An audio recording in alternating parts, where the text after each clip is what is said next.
in Worcester County in January 2020 after 19 years of service. As city clerk, she oversaw city council and license commission meetings, city, state, and federal election operations, the administration of death and wedding certificates, and even acted as the city's justice of the peace. She was appointed to the position of city clerk in 2001. She also held the position of president of the Massachusetts City Clerk Association. No stranger to public service, prior to being the city clerk, she held the position of water operations coordination in the city of Fitchburg and the position of community development block grant administrator, where she was responsible for overseeing the city's block grant development projects. Prior to her municipal career, she was the executive director of Battered Women's Resource Group, where she oversaw the operations and fundraising of a mid-sized non-for-profit group focused on providing counseling, housing, and advocacy for victims and their families. She is also the founding member of the North Worcester County Domestic Violence Roundtable. Mrs. Farrell holds a bachelor's degree and master's degree in business with Fitchburg State College. Now that she's retired, she enjoys playing her classical violin, spending time with her granddaughter, and cooking multi-course meals for her family. Hopefully we're not pulling them away from their dinner tonight, but we are so happy to have you, and I will pass it over. Thank you again for joining us tonight. Okay, thank you very much for that intro. I am thrilled to be here. I am going to just start this slideshow here.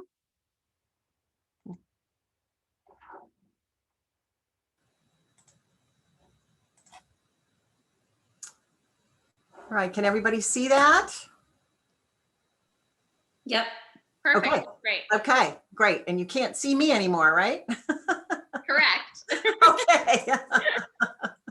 All right. So, as I said, I am absolutely thrilled to be here tonight. I retired about a year ago, so this is still fresh in my mind, but it's been put aside for a while. So it's great to be back talking about this. Being a city or town elected official is how you can make a real difference in your own everyday life. And I know that's what a lot of you are thinking of wanting to do and why you're here tonight. It's how local issues like your public school curriculum, your taxes, and the condition of your roads and sidewalks are addressed. And it's how your specific town bylaws and city ordinances specific to your community are created. It can also be a stepping stone to higher office like state and federal level elected positions if you're interested in pursuing that. Of course, at any point tonight during the presentation, I guess you're going to be putting your questions on chat, and I'll try and answer them to the best of my ability. So please ask questions. All right, so this is a little bit, just something a little fun to get us started here, some political figures and some interesting facts. Some notable individuals up here. Recognizable faces, I'm sure. Have a little bit of information on each of these, just sort of fun facts. And by the way, I need to credit that I got all the information from biography.com and wikipedia.com. We have Ruth Bader Ginsburg. She was a volunteer attorney with the American Civil Liberties Union, and she served as a member of its board of directors way back when. She's not really a political figure, or an elected official, of course, but she certainly was nominated and confirmed by elected officials. So she's a good example of somebody who's directly affected by the actions of elected officials. We have Hillary Clinton. She was active as a young woman in young Republican groups, and she actually campaigned for Republican presidential nominee Barry Goldwater in 1964. Kamala Harris. She organized a protest against a building owner who wouldn't allow neighborhood kids to play on the lawn. Joe Biden served as a counselor on the Newcastle County Council in Delaware in 1970. Sarah Palin was elected to the Wasilla, Alaska City Council in 1992, and then she was a mayor in 96. Barack Obama, of course, he worked as a community organizer with low-income residents in Chicago. And someone a little less familiar, but some of you may know Lisa Wong. She is now the town manager in Winchester, Massachusetts. I know Lisa, I worked with her.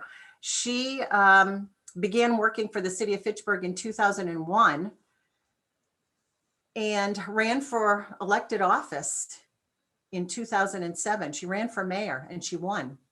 She had never held elected office before. She was only 28 years old at the time. That's just a listing of those little facts I just gave you. So clearly, all of these public figures are or were successful in many ways. And what made them successful? What are some common threads of success?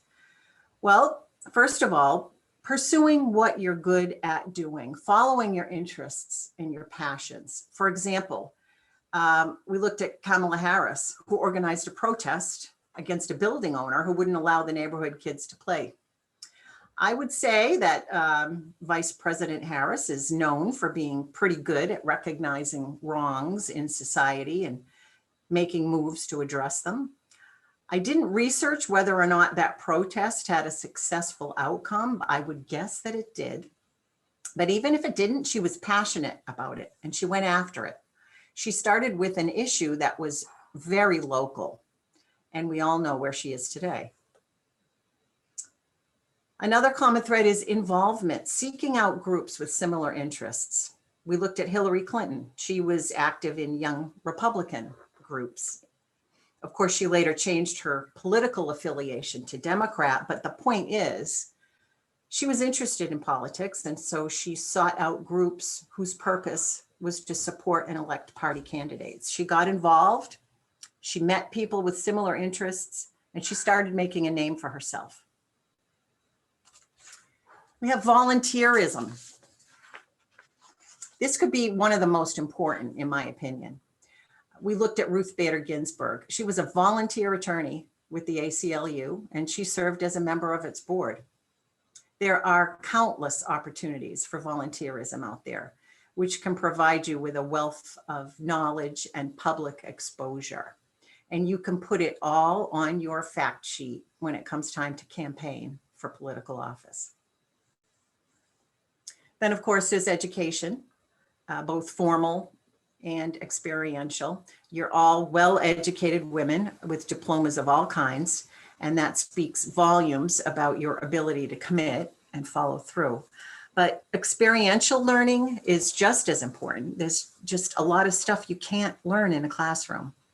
And there's nothing like volunteering to gain that kind of knowledge. And there's no better place to volunteer than in municipal government. So how do you start getting yourself ready to run for local office? Before we talk about any of the stuff that's on the screen up there, before you do anything, make sure you're registered to vote and that your voter registration status reflects your correct address and your party affiliation. You can check it online at mass.gov, or you can call your city or town clerk. This is especially true if you've moved around a bit. Your voter registration information does not automatically follow you. A lot of it will come from the RMV. If you change your address through the RMV, it will update. The clerk's offices are connected to the RMV. Sometimes that doesn't work. So you always want to just check and make sure that it's correct if you're getting ready to run for office, because elected officials are elected by and from the registered voters in the city, town, or district where you're going to serve. So if you're not a registered voter, you can't run for elected office. So the first thing after you make sure that's all corrected, your voter registration status, you probably want to research the city or town where you live. And you can usually find that information on the city or town website. I'd suggest that you look at what's called the city code or the town bylaws. Those are a compilation of all the laws specific to that city or town. And the city or town charter is generally at the beginning of those documents. A charter is the foundation of every municipality. Every city or town has a charter. It spells out how the city functions. And if there's any history buffs amongst you, it can actually be really interesting too. It usually talks about how the city or town was initially established, who was involved, and how it all was laid out structurally. For example, City of Fitchburg identifies a Plan B form of government, which consists of an elected mayor, an elected 11 city councilors, and 6 elected members of the school committee. So just by looking at the Fitchburg Charter, you find out that there are 18 opportunities for an elected official there. Most cities, the form of government for cities, most of them operate with an elected mayor, city council, and school committee. And usually you have some at-large city councilors that represent everybody in the city. And then you also usually have some ward councilors that are elected specifically by the voters within a specific ward. And usually the mayor has to place just about every issue before the city council for a vote, for approval, before he or she can act on it. It's a balance of power. Of course, they're all elected, but the city councilors are elected by the voters in that city to specifically represent them and vote in their interest. And the mayors will often have a veto power over a vote by the city council that they don't like. If they, if the mayor wants to get something through city council and they're at loggerheads with the city council, and so they shoot it down, the mayor can have a veto power and can send it back for further discussion by the city council and hope to get it through a second time. Towns' forms of government, they usually have an elected board of selectmen, and they usually have either open town meeting or representative town meeting where town issues are discussed and voted on by town meeting members. Of course, towns are smaller. They have this structure. Attendance is more manageable. The vote tally from the members is more manageable. Obviously, City of Boston, you certainly couldn't have a town meeting and have thousands of people in attendance and expect to keep it manageable and be able to count the votes. So the smaller towns usually operate under that town meeting structure. Both cities and towns can also have an appointed city or town manager or administrator. That is a professional employee hired to oversee the government functions. It is not an elected position. It's usually appointed by the city council or the board of selectmen. And in any case, no matter who is running the show in a city or town, whether it's an administrator and city council or a mayor and city council and selectmen, they've all got to find a way to work together to debate, compromise, and work towards the common good of their city. And in Massachusetts, all meetings of local elected officials are public. They all fall under the open meeting law, unless they're discussing one of the few matters that allow what's called an executive session. But those are pretty rare. Lots of them are broadcast on your local cable channels, and you can often find them on the various social media sites. So I really strongly recommend that you attend these meetings to see how things get done. If you're thinking about running, there's no better way to see how things get done than to actually sit in one of those meetings. Of course, now, during COVID times, a lot of the meetings are on Zoom. But if you call your city or town clerk's office, they can usually send you a link so you can at least listen in to the meetings live. You can also look at all the paperwork that the counselors and the selectmen have in front of them. Everything is open to the public under this open meeting law. You can get most of it electronically. And you pretty much just need to pick up the phone and call your city or town clerk and ask how you can get a copy of it. Of course, also to get involved, you need to educate yourself about the various departments, boards, and commissions in your city or town. Again, all of this is usually on the town website. Find out what the departmental structure is. There's always going to be a city or a town clerk. Usually some kind of a finance department, public works, police, fire, health, building, zoning, you know, the list can go on. But those are the typical ones. And most boards and commissions are connected and receive administrative support from one of those departments. You can usually find a description of the kinds of issues that the boards and commissions address on the website. See if any of those spark an interest in you. Because what you can do is gain experience. You can throw your hat in the ring and volunteer for one of those boards or commissions.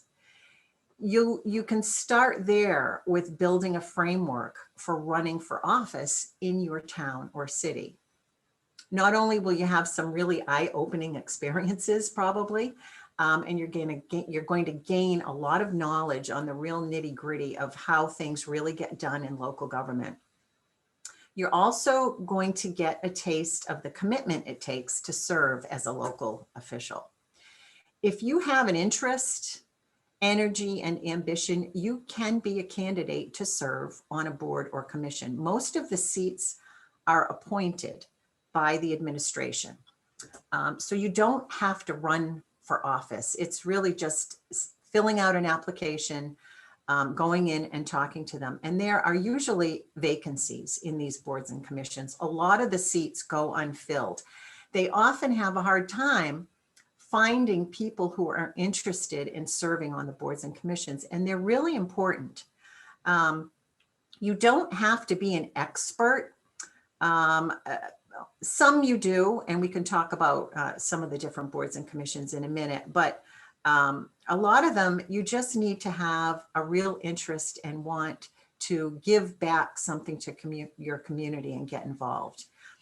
Again, if you're not sure what might be for you, all of these meetings, all the board and commission meetings, they are also all open to the public. They have to be under the open meeting law. So if you see something that you think you might be interested in, go to the meetings. Talk to some of the members after the meetings and find out some more. Okay. These are some of the commissions and boards from the City of Fitchburg's website. There's over 20. Your municipality will have a similar listing. Find one that you think is interesting. I don't know, are you a pilot? Maybe you can be on the airport commission. Are you interested in conservation issues? Are you interested in advocating for the disabled? We've got energy issues, human rights issues, youth activities.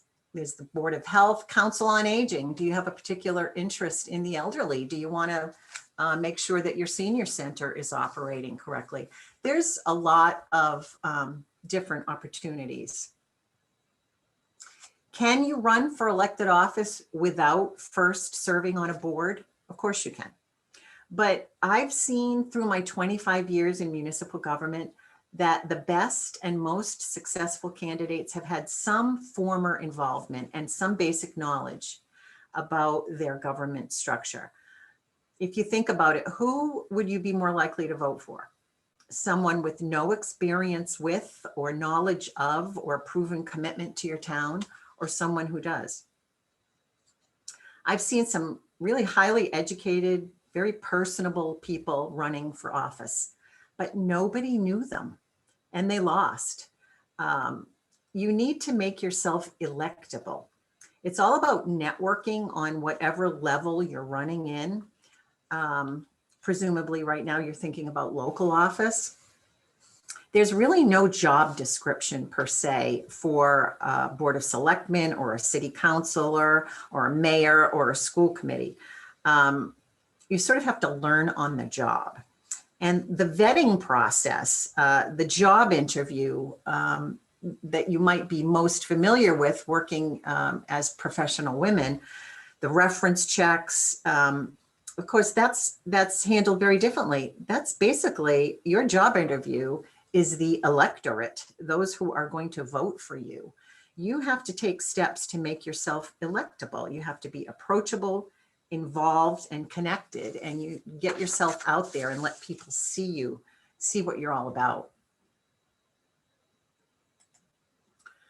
So getting a little deeper into actually running for elected office, there's some things you should really think about. Do a self-inventory. Do you have some basic familiarity and experience with your town or city that's going to make you electable with the voters? As we just said, that's where all that volunteerism with a board or commission can come into play. You get to know who's running the city, who the department heads are, who you go to get a tree cut down, who you go to for a bumpy road or a sidewalk that's falling apart. You get to know the players. And if you're going to be a selectman or a city councilor, you've got to know where to direct your voters to get things done. And you can get a lot of that from being on a board or commission.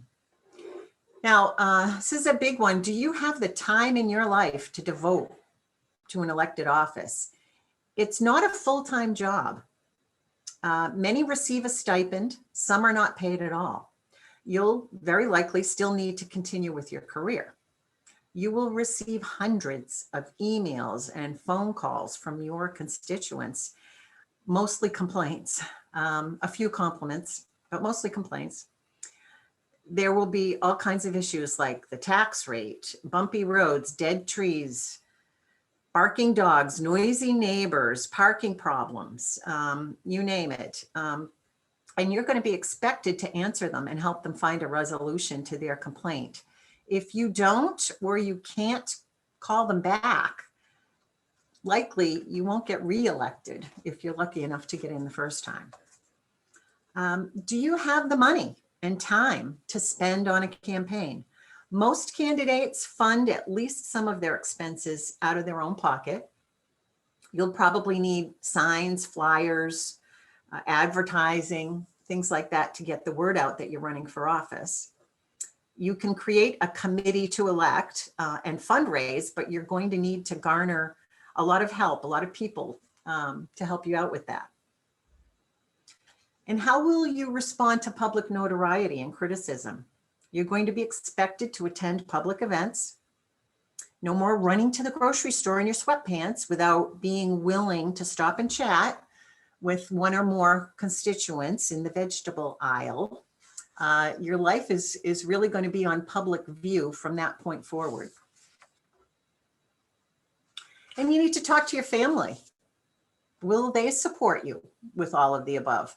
They're going to receive a lot of public scrutiny as well, and they're going to be giving up family time that you have previously shared together to your new time that you're going to need to spend in your elected office. So if you're answering yes to all of the above, and I think probably a lot of you will, that's great. So you can then move on to visiting your city or town clerk. Your city or town clerk is going to be your go-to source for all things elections. I'd suggest making an appointment and bringing a calendar. There's going to be a lot of information and deadlines if you decide to jump in. For instance, if there are deadlines for party enrollment, if the office you're running for is partisan, if it's a Democrat or a Republican party office, that's not likely at the local level, but it certainly is as a state elected official. I was very familiar with one individual who was our state senator, and he actually could not get on the ballot in a particular party because he had not registered as a Republican in time. He did not make the deadline. So he had to go on as a write-in candidate, and it was something that could have been easily fixed if he had taken a look at the deadlines. But they're very important to look at. Voter registration deadlines, usually 20 days prior to an election. That may change. That did change for the last election that we had. Our Secretary of State moved that voter registration deadline up to 2 weeks before the election, but usually it's 20 days. So if you're out talking to voters, if somebody says they want to vote for you, you need to ask them if they're registered to vote. And if they're not, that you need to find a way to get them, help them to get them registered. So you need to know what that deadline is. There are filing deadlines for your nomination papers, and we'll talk a little bit more about that in a minute. Those are non-negotiable. There will be drawings for ballot order. You can put statements on the preliminary ballot as a candidate. Usually it's 8 words or less, and you can use those appointed positions to boards and commissions as part of your statement. For instance, if you're running for a city councilor or selectman, you can put on there appointed member of the Conservation Commission, so that the voters, if they're not familiar with you, they, at least when they see your name on the ballot, they have a little bit of information right there in front of them. Accepting the nomination, withdrawing the nomination, your campaign finance reports, we'll talk about that in a minute too. They all have deadlines. There's going to be rules probably in your city or town about placing campaign signs. Although normally they're not restricted because of just First Amendment rights, they can restrict the dates that you can put signs out, and your clerk is going to have all that information for you. There's probably going to be candidate debates, candidate education sessions, election dates, all kinds of dates. So just make sure you bring a calendar, and you have to take that very seriously because most of those deadlines are non-negotiable. Okay. Well, some important things to know. I mentioned the campaign finance law. It's a Massachusetts law that every elected official must follow.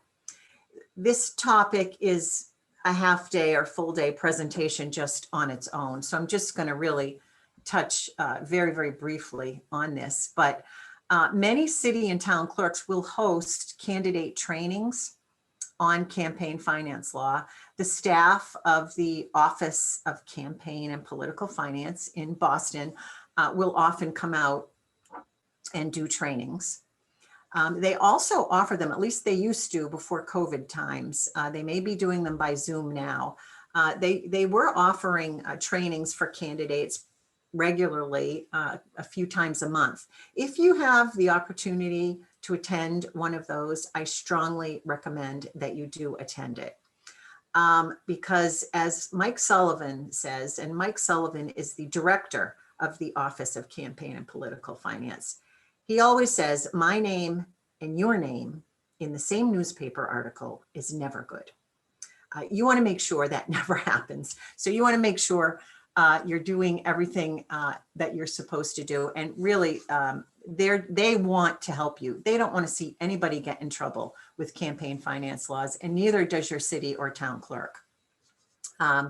Just some of the very, very basics for the purposes of tonight, just something to think about. From day one, if you're running for office, keep records of every single penny spent and what you spent it on. It doesn't matter if it's a box of envelopes or a ream of paper. If you spend any money on something related to your campaign, you need to keep track of it. You can spend as much of your own money on your campaign as you want. And I strongly advise that, and the Office of Campaign Finance will likely also strongly advise that you set up a separate checking account for campaign purposes so that your spending can be easily tracked.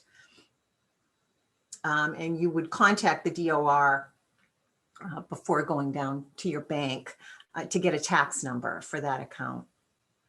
But it's pretty easy to do. It's just your regular old checking account, except set up in your name as a candidate. Lots of candidates set up a campaign committee with a treasurer to do this for them.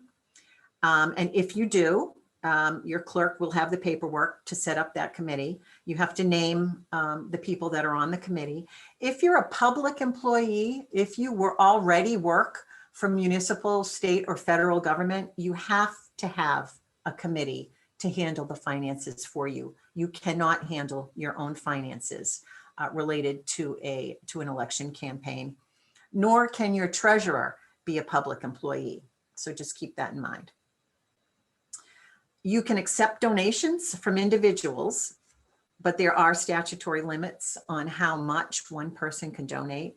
And you cannot accept any donations from a corporation. They've got to be from an individual or a sole proprietor, but not a corporation. Just remember that every penny donated and spent has to be accounted for, including in-kind donations. Someone wants to make a donation to you for your campaign signs. You've got to get fair market value of that donation, and that has to be noted in your report. You can't take anything for free. Well, you can take it as a donation, but you have to note it as an in-kind donation. You can't just take it for free and not mention it. And you're required to file periodic reports documenting everything with the town clerk. And they will most likely, I know I used to, when people would come in for their nomination paper packets, I would also give them a calendar of all the dates for the reports when they were due. But there's much more information. I gave you the website for OCPF there, www.ocpf.us. So lots of information there. You can go there and poke around and get a lot more info. And there's nomination papers. This is how you get your name on the ballot. Again, the clerk will provide you with the papers, but it's your job to go out and collect voter signatures on the papers and get them back to the clerk by the deadline. Every city, town is a little bit different, and the clerk will give you all the details specific to your municipality. For instance, the number of signatures that are required. In Fitchburg, you only needed 50 signatures of registered voters to run for mayor or city councilor. Other cities and towns can be a lot more than that. But as I said, it's all specific, and it's usually written in the charter. But some things about nomination papers are the same everywhere. People who sign them, voters who sign them, have to do so personally.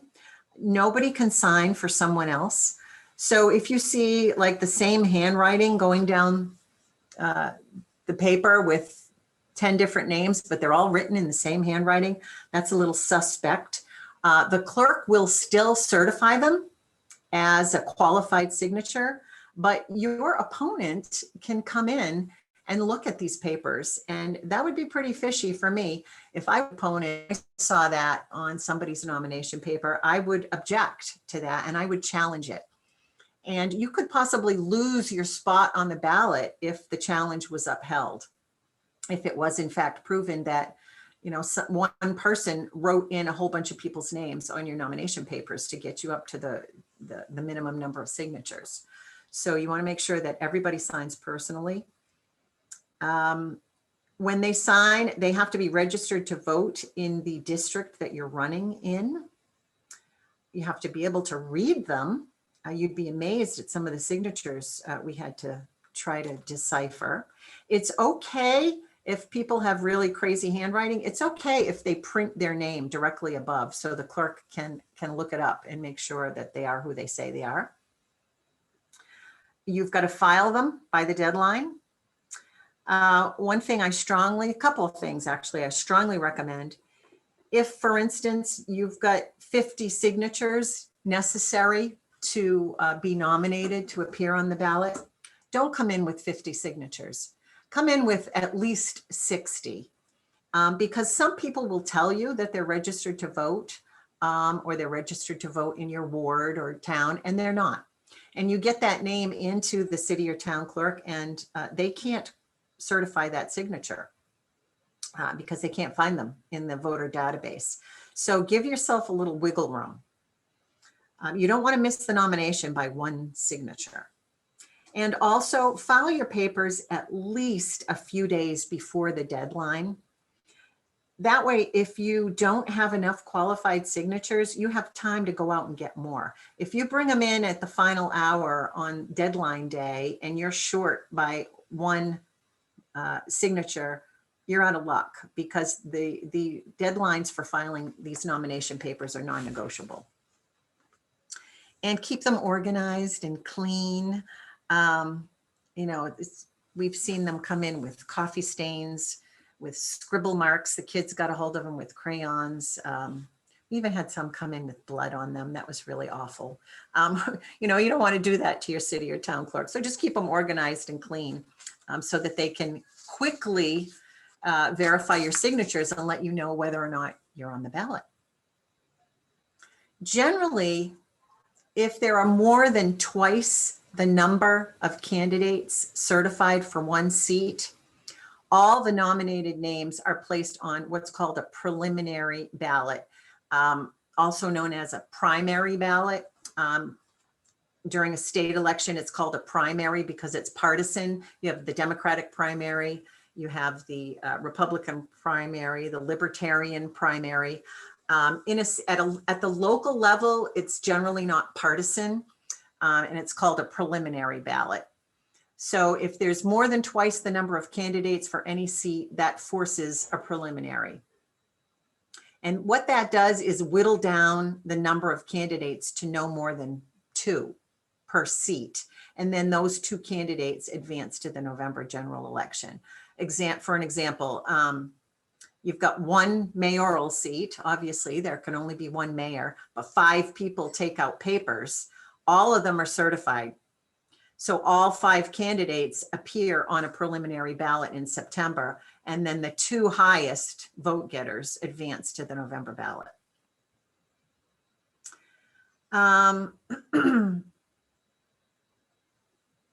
What else did we want to talk about? All right, well, I think we can move on to ethics. Again, this is a half-day presentation on its own. So I'm just going to touch on just a few things. Once you enter the ring of public service, the ethics and conflict of interest laws kick in. You are no longer in the realm of private business.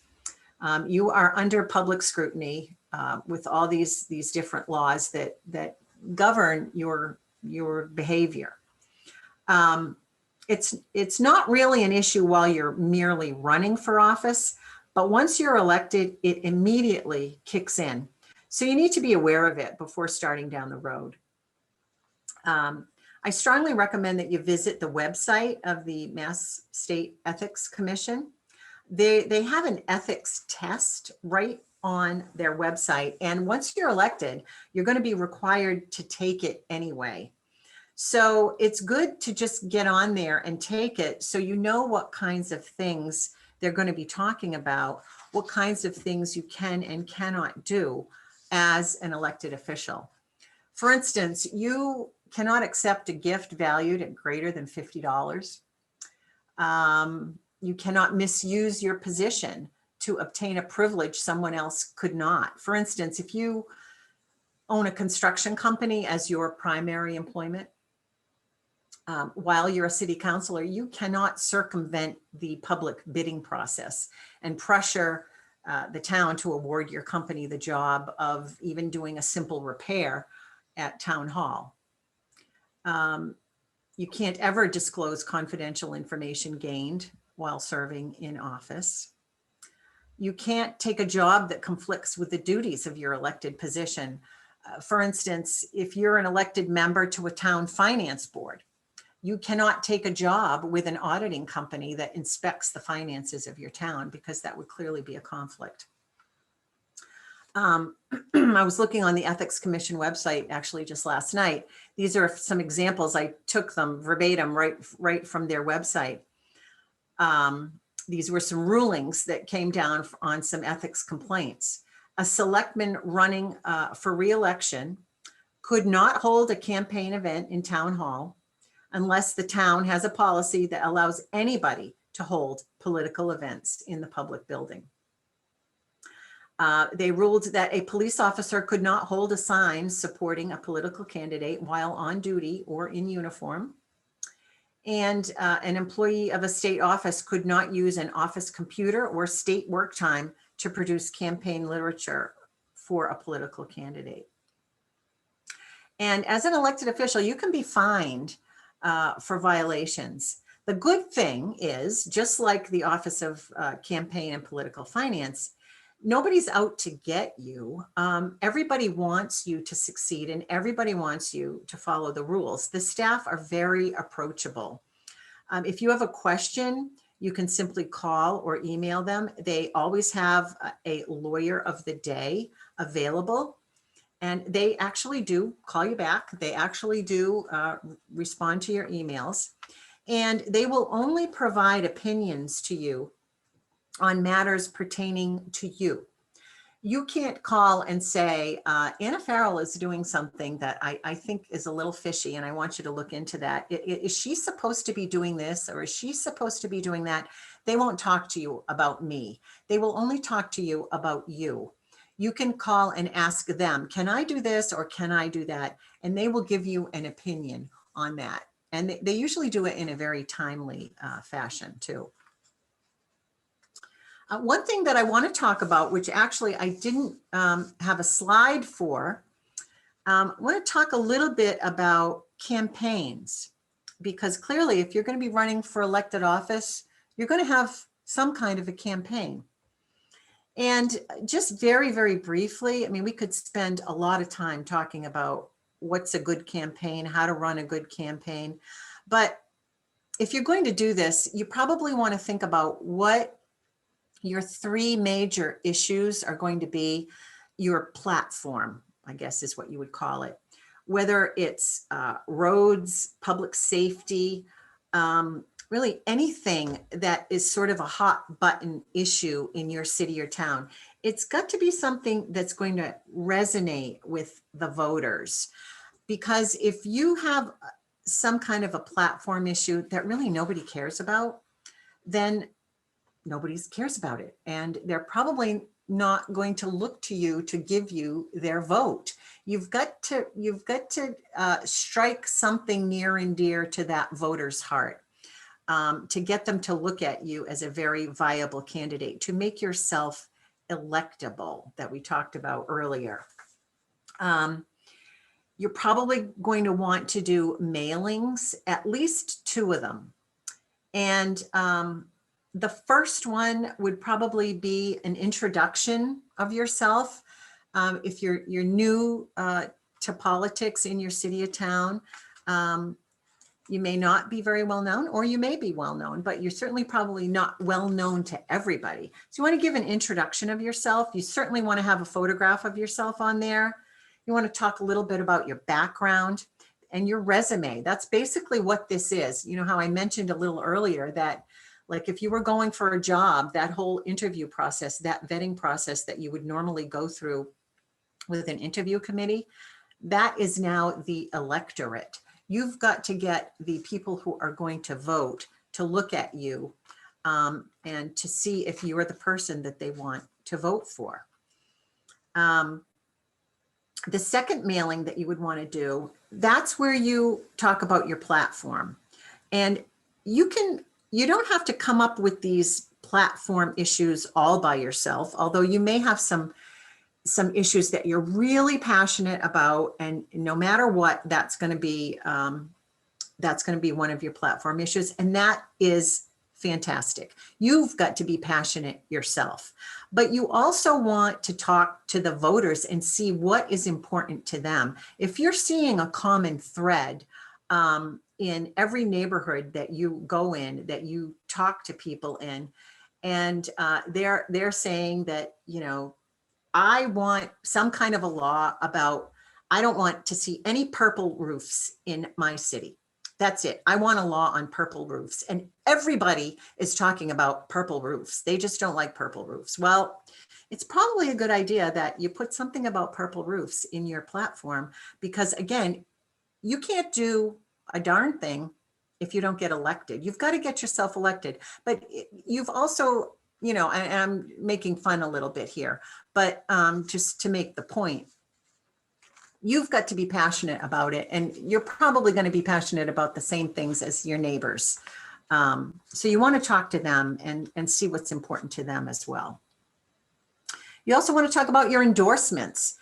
You probably want to go out there and get, especially as someone who might not be really well known yet, you want to look for people who are well known, who are well respected in your city or town, and you want to ask them to endorse you.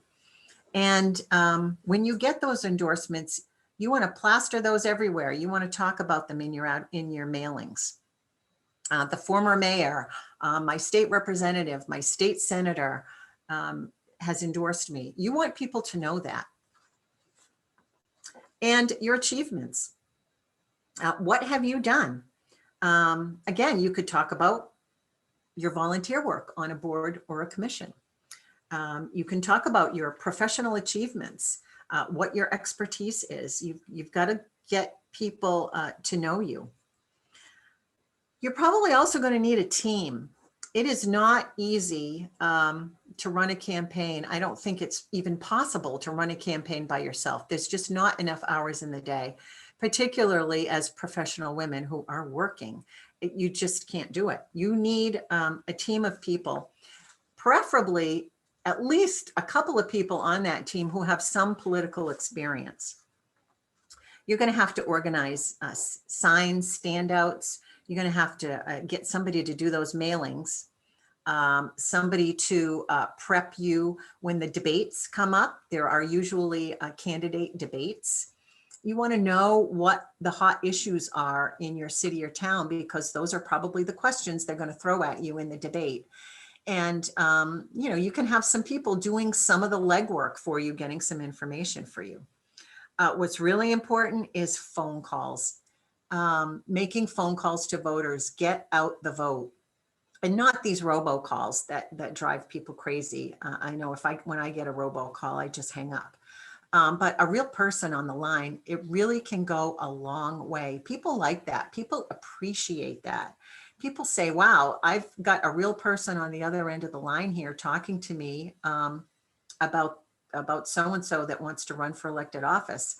They're taking this really seriously. I'm probably going to be able to talk to a real person when I have an issue.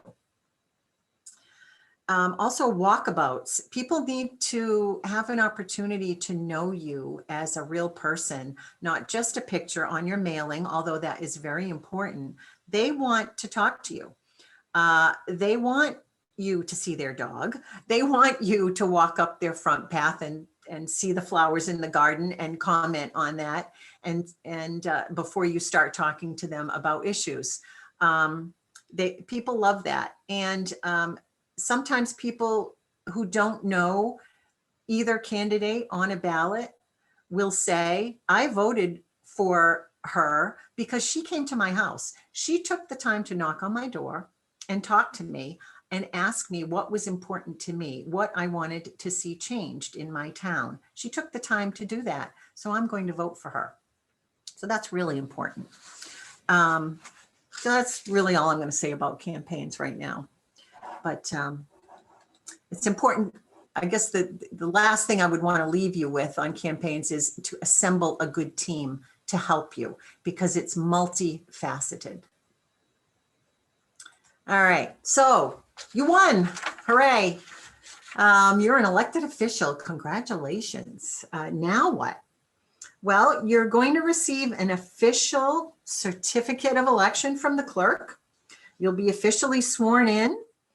All elected offices are for specific lengths of time. They all have a term, and that will vary between cities and towns.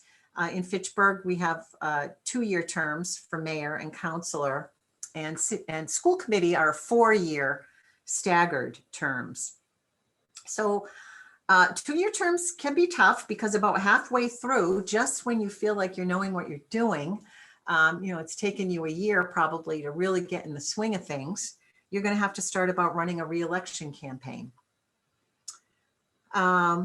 So I think if you haven't already, but you probably have already done this if you've gotten yourself elected, but you need to reach out and talk to sitting elected officials, sitting mayor, city councilors, talking to them about what is going on right now, what is before them right now, what's in committee, what are they getting pressured on to vote, what are the hot button issues, and what's coming up.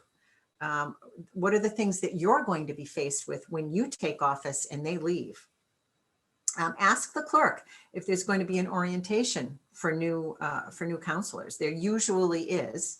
And if there's not an official orientation, you can certainly ask to come in, and I'm sure that the town and city clerk will be more than happy to show you around, show you the ropes, show you what to expect.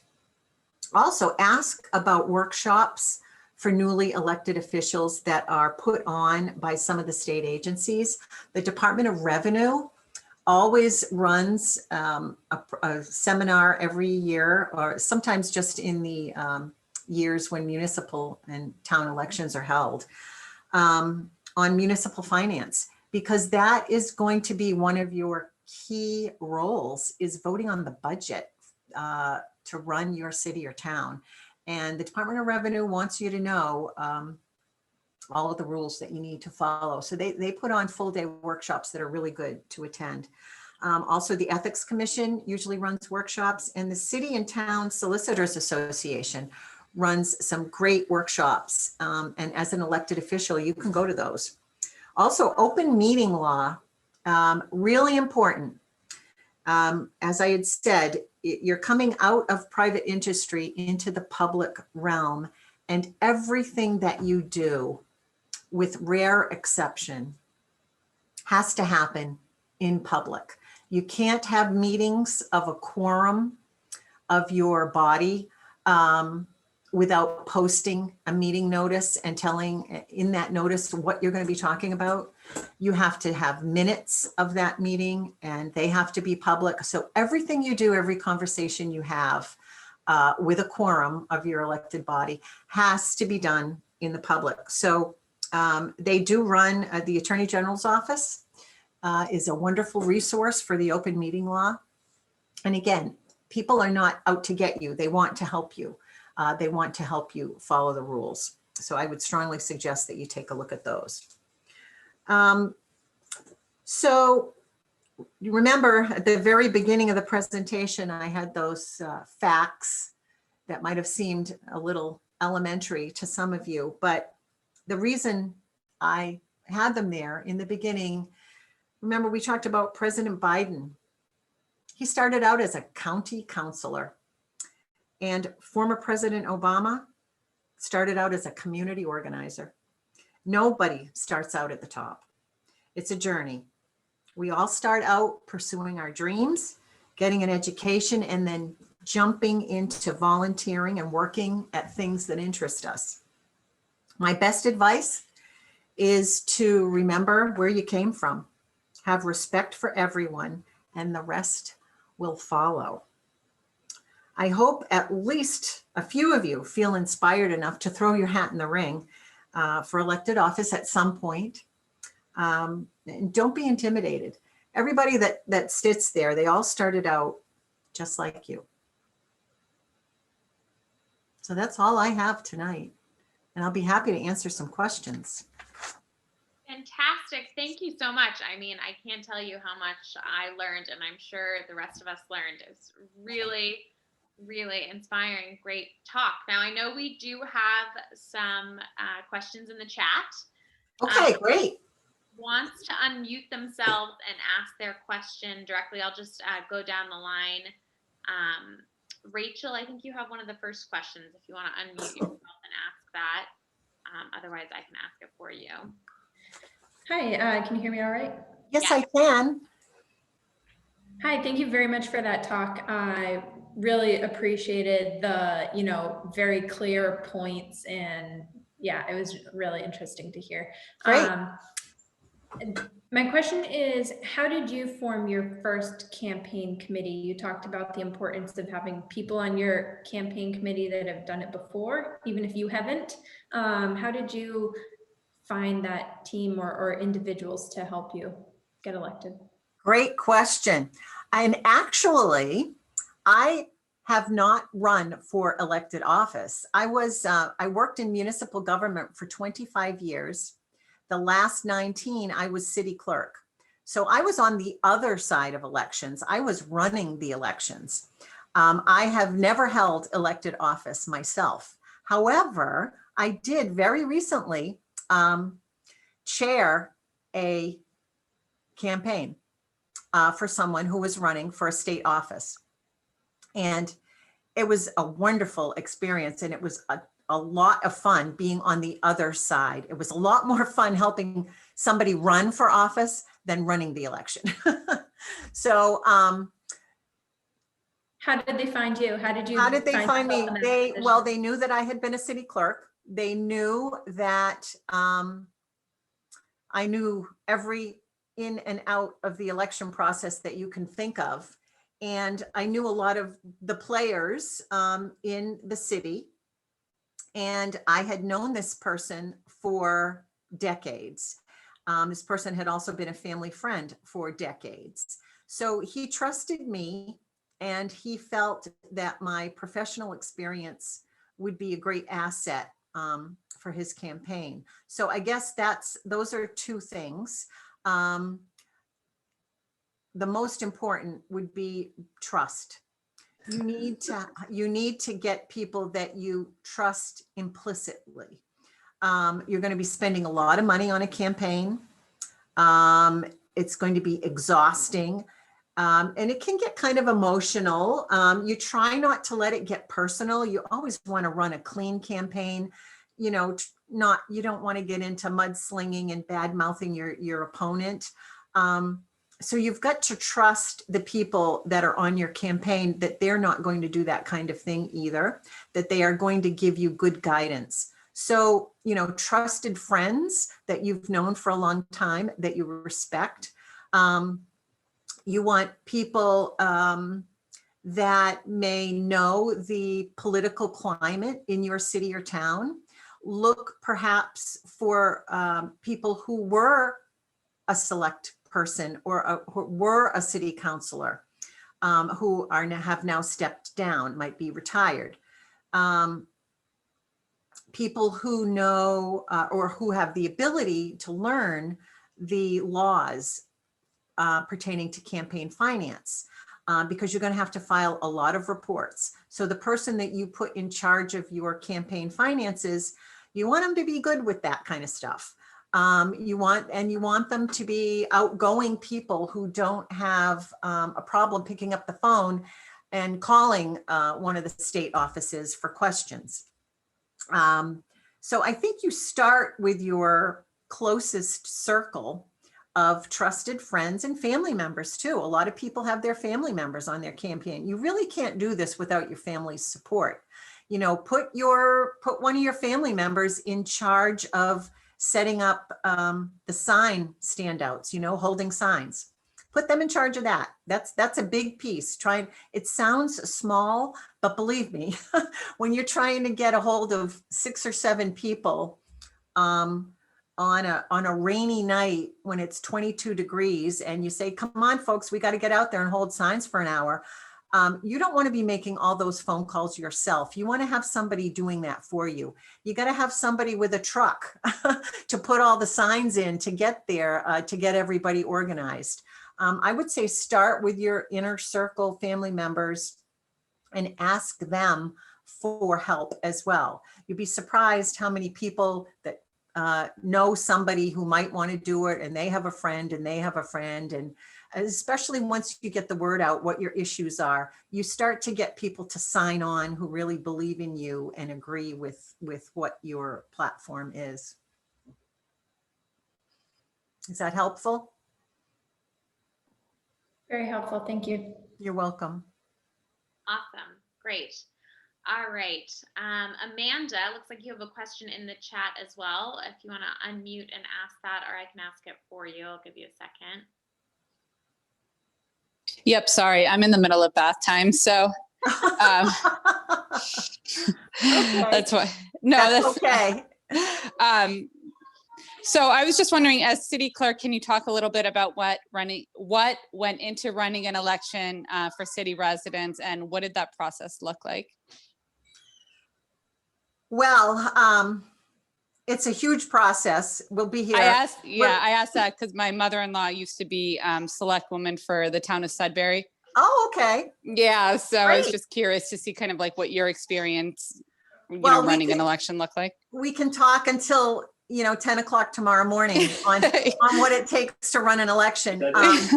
But City of Fitchburg is a population of about 43,000. We had about 25,000 voters, 12 voting locations. Oh, wow. Probably the biggest challenge is getting enough poll workers and getting your poll workers trained, and making sure they show up on time, even if it snows. That was always a stressor.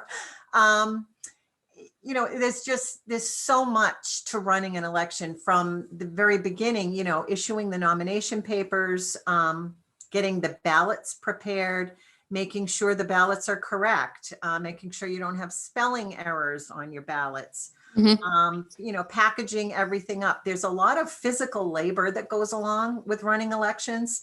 You're out in the back warehouse slinging boxes of ballots and loading up the carts that are going out to the polls. You're also taking, dozens of questions from the candidates. How do I do this? How do I do that? I can't find my paperwork for my campaign finance report. Can you help me with my finance report? And then, of course, you also have to you get complaints from people who put their campaign signs in places they're not supposed to put them, and you have to drive out and check and make sure, and then you have to call them and take them down. There's training all the poll workers, making sure they all know all the rules. I used to have several trainings because I had about 150 poll workers that worked for me. Oh, wow. And it was a lot better for them if I had them in small groups. You have to test all the voting equipment.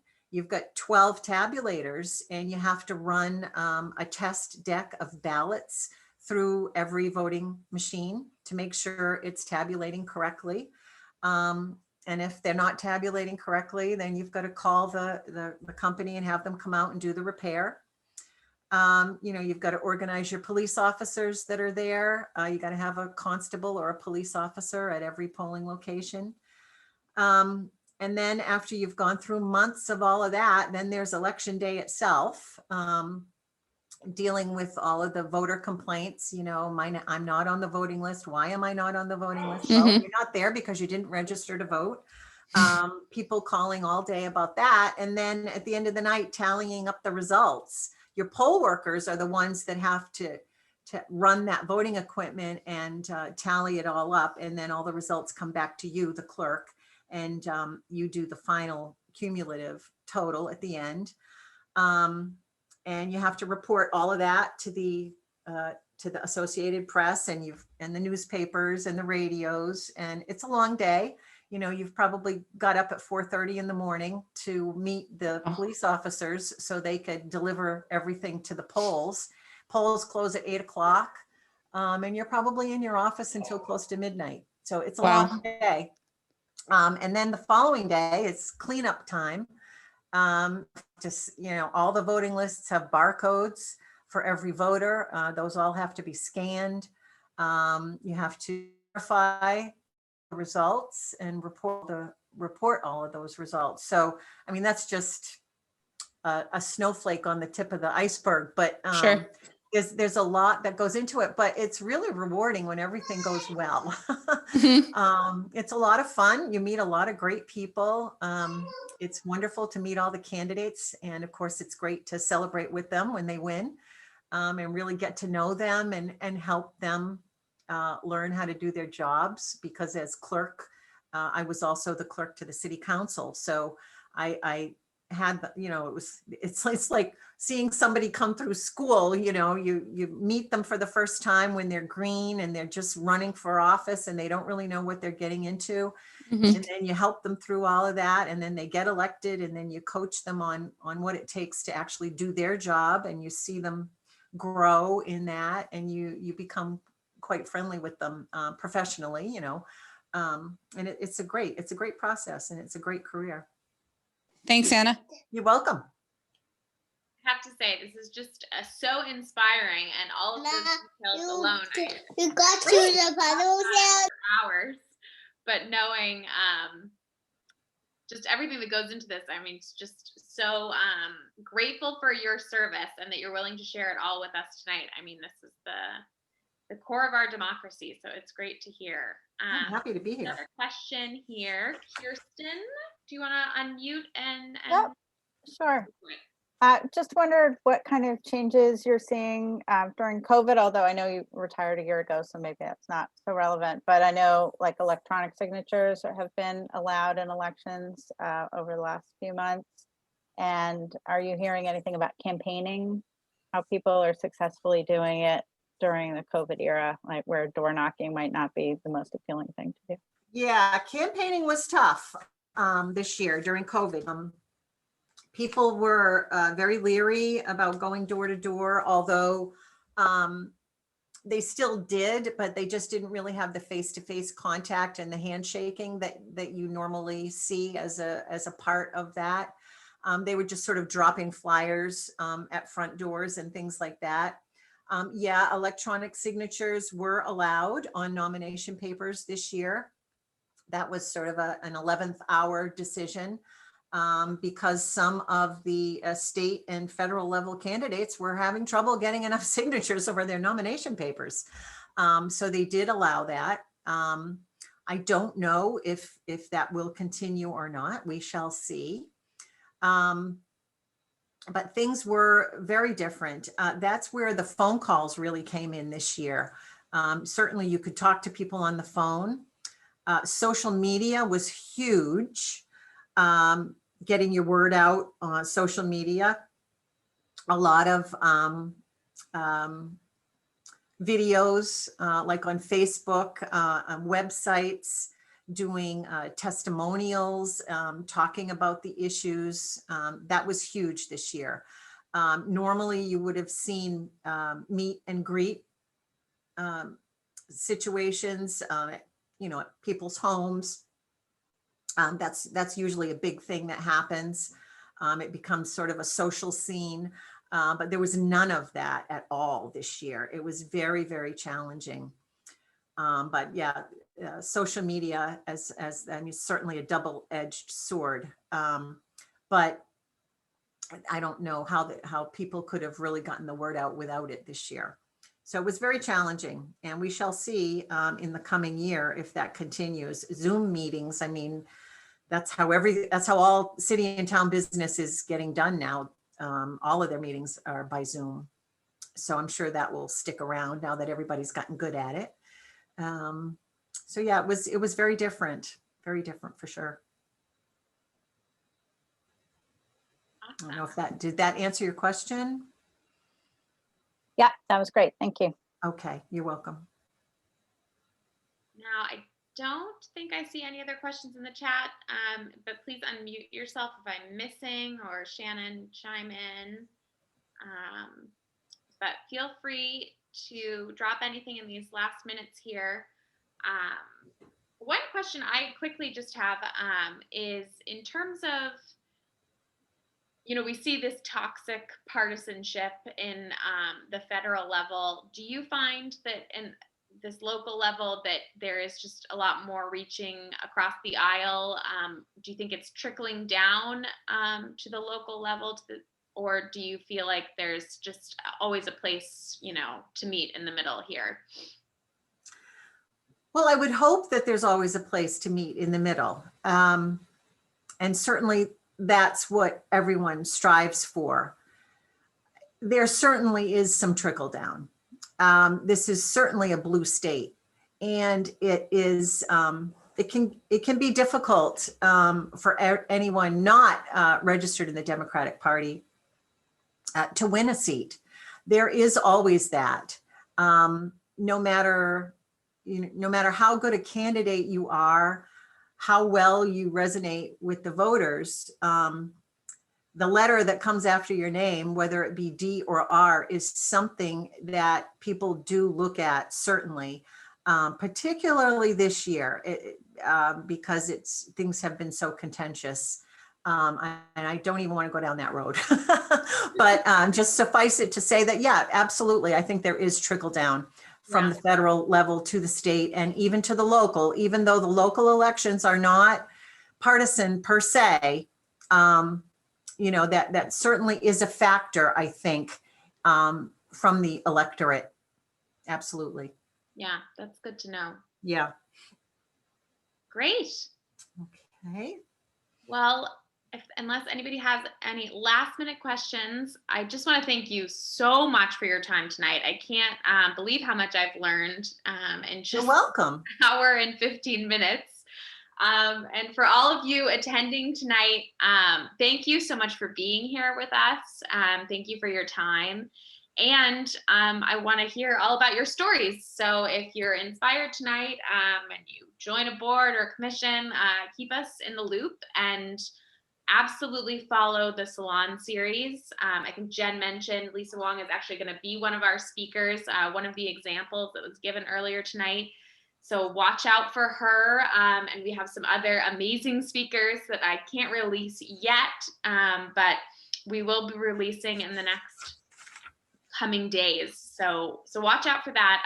It's going to be really great.